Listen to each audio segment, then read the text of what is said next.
Morning students. Last class में हम लोग क्लास 10th से सोशल सिविक्स का चैप्टर पढ़ रहे थे, फेडरलिज्म। इसके अंदर हम लोगों ने लास्ट क्लासेस के अंदर लास्ट टॉपिक के अंदर हम लोगों को देखा था how the federalism is practice in India, जिसके अंदर हमने 3 रेफरेंसेस देखे थे। पहला था हमारा लिंग्विस्टिक स्टेट्स, दूसरा था हमारा लैंग्वेज पॉलिसी और तीसरा था हमारा सेंट्रल स्टेट रिलेशंस। आज हम लोग इस चैप्टर के अंदर नया टॉपिक करने वाले हैं और नया टॉपिक हमारा हुआ decentralization in India. Decentralization in India, सबसे पहले आपको वर्ड जो है दे रखा है डिसेंट्रलाइजेशन। इस डिसेंट्रलाइजेशन का मतलब समझना, डिसेंट्रलाइजेशन क्या होता है। डिसेंट्रलाइजेशन मतलब होता है कि जो पावर्स है जो सेंट्रलाइज्ड है, सेंट्रलाइज यानी कि जो पावर किसके पास है, सिर्फ एक व्यक्ति के पास है, उस पावर को डिस्ट्रीब्यूट कर देना डिफरेंट डिफरेंट लेवल्स पे, क्या कहलाता है, डिसेंट्रलाइजेशन। यानी कि पावर्स का डिस्ट्रीब्यूशन करना between the different levels is called the decentralization. Clear है। तो डिसेंट्रलाइजेशन इन इंडिया, इंडिया के अंदर क्या किया गया, पावर्स को डिसेंट्रलाइज किया गया। When the powers is taken, देखिएगा मैंने यहाँ डेफिनेशन लग रखी है डिसेंट्रलाइजेशन की। When powers is taken away from the central and state government it is called decentralization. यानी कि जब पावर को क्या किया जाता है, लेकर किससे, सेंट्रल लेवल से और स्टेट लेवल से लेकर क्या किया जाता है, दूसरी लेवल्स पर गवर्नमेंट को दिया जाता है, उसको हम क्या बोलते हैं, डिसेंट्रलाइजेशन। क्लियर है बेटा। तो सबसे पहले हम ये देखेंगे कि डिसेंट्रलाइजेशन की ज़रूरत हमें क्यों होती है, या फिर हमें डिसेंट्रलाइजेशन इंडिया के अंदर क्यों किया गया है, ठीक है ना। तो what will the needs of the decentralization. तो नीड हम देखते हैं कि देखिएगा, अगर ये कहा जाता है कि जब भी आपको कहीं घूमना हो, तो जब भी आप कहीं भी सर्वे करने के लिए जाएं, तो आप किससे जाकर मिलें, वहाँ के किसी लोकल व्यक्ति से जाकर मिलें। क्यों? क्योंकि वो जो व्यक्ति, जो लोकल व्यक्ति होगा, वो उस जगह को ज़्यादा अच्छी तरीके से जानेगा। तो यही पॉलिसी गवर्नमेंट ने अडॉप्ट की। गवर्नमेंट ने कहा कि अगर हमें लोकल लेवल्स पर प्रॉब्लम्स को सॉल्व करना है, तो हमें जो पावर्स है वो किनको देनी चाहिए, लोकल लोगों को देनी चाहिए। क्यों?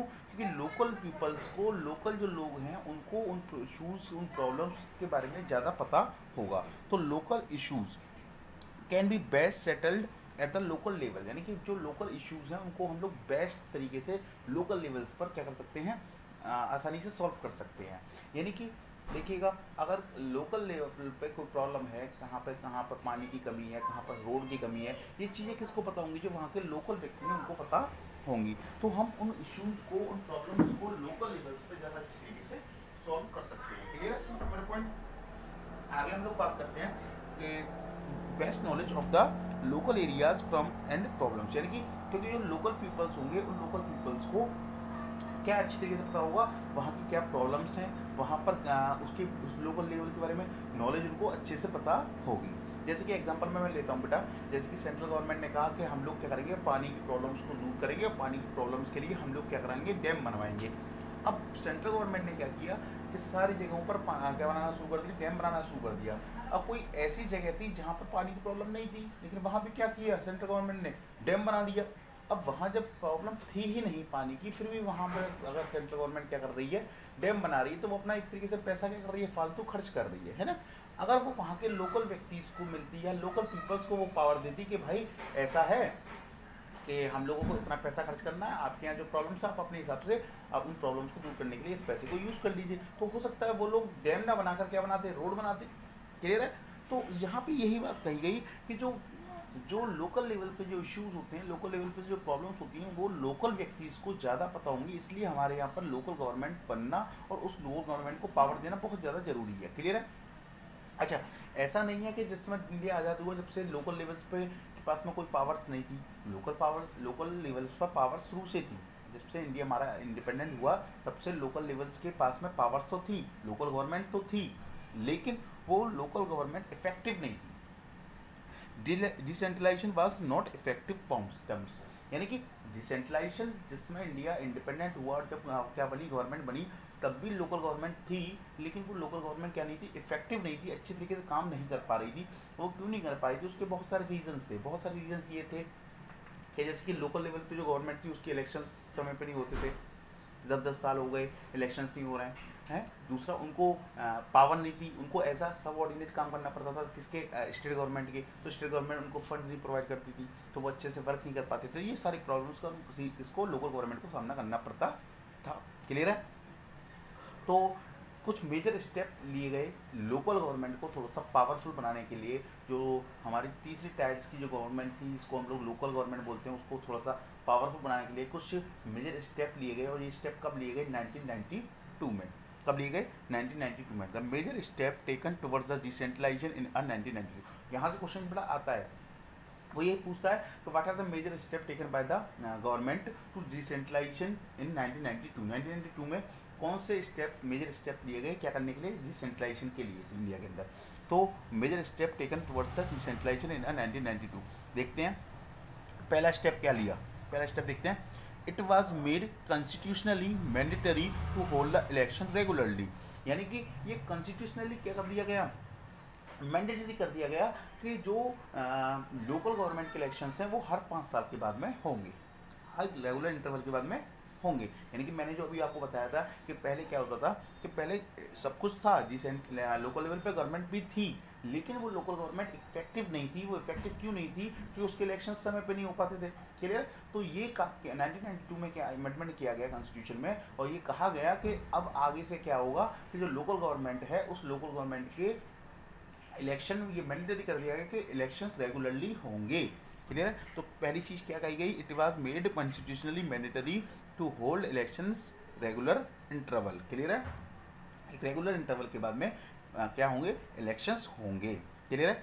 दूसरा स्टेप क्या किया गया? दूसरा स्टेप क्या लिया गया? Seats are reserve for SC, ST and OBC।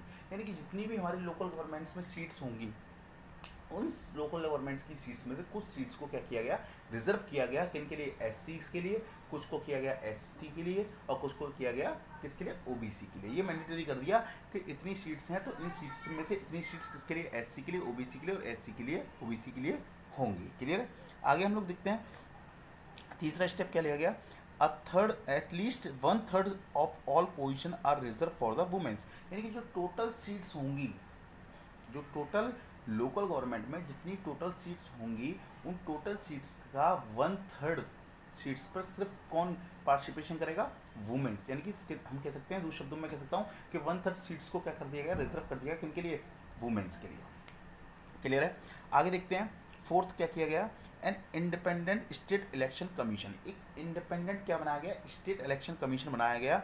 Has been created in each state. हर एक स्टेट क्या बनाएगा? अपने यहाँ पर एक स्टेट इलेक्शन कमीशन बनाएगा to conduct panchayat and municipal election. और वो स्टेट इलेक्शन क्या करेगा? वो पंचायत के और म्यूनसिपल इलेक्शंस को कराएगा। क्लियर है?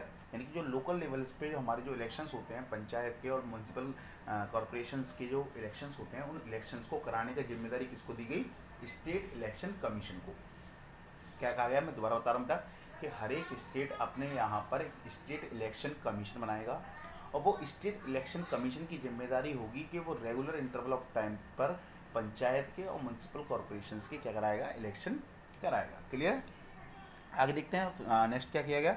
State government are required to share power and revenue with the local government, local bodies. यानी कि स्टेट गवर्नमेंट को ये कहा गया कि स्टेट गवर्नमेंट क्या करेगी?